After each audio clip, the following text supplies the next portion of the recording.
Our next topic comes from one of our viewers. Actually, Britt has more on that.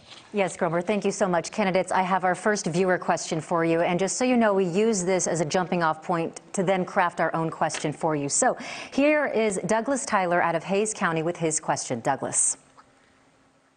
Governor, what steps would you take to ensure that there is not another ERCOT failure like we had during the winter of 2021? How would you increase the generation capacity and reliability? Is it time for Texas to face reality and join the rest of the country in the cooperative grid system? Okay, clearly Douglas asked a lot of questions about the grid. Many Texans have similar questions, so we're going to break them down one by one. And for that, I will send it back over to my colleague, Steve. Thank you, Britt. And I want to thank Douglas for that question. And Governor Abbott, first for you. Following the outages in February of 2021, the legislature passed 18 different pieces of legislation aimed at improving the grid.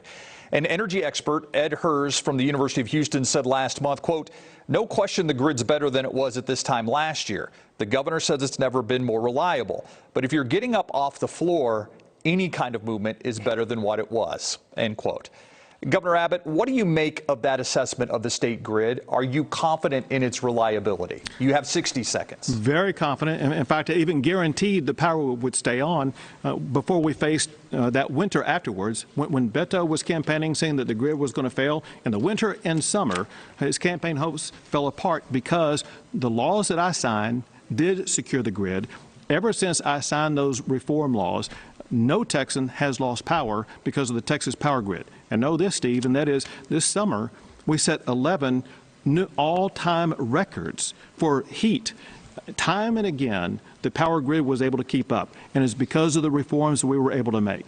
And so the power grid remains more resilient, more reliable than ever before. To go ahead and answer Douglas's question, which we appreciate, one reason why it's more reliable is because we have greater power available to us and a greater ability by the Public Utilities Commission to address it. But also, we are going to be adding more non-renewable power,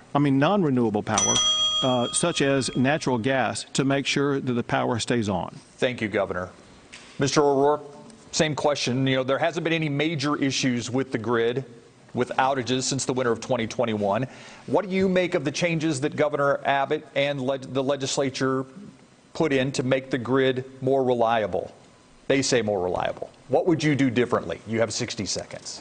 Governor Abbott's grid failure is part of a pattern over these last 8 years.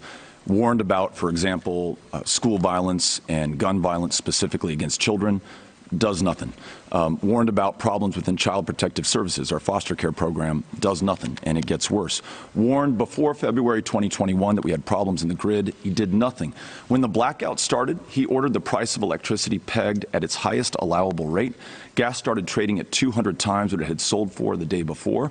Now we are all paying $45 more on average in our monthly utility bills. It's the Abbott tax that all of us pay. 700 of our fellow Texans lost their lives because of his incompetence and his inability to do what was necessary before February of 2021. And the kicker is the grid is still not fixed. Just ask Toyota. They stopped their third shift in San Antonio because it was drawing too much power. We had 3 conservation notices this summer. We are not ready for this next winter. We need a governor who's going to do the right thing. Thank you, Mr. O'Rourke. Governor, I'll give you 30 seconds. Sure. All Beto does is fearmonger on this issue, when in reality, the grid is more resilient and reliable than it's ever been. I do want to respond to the price because, importantly, Texans need to know this, and that is, after Uri, after the reforms that we passed, Texas has one of the lowest electricity prices in the country, far below the national average, and less than half of what the electricity price is in California.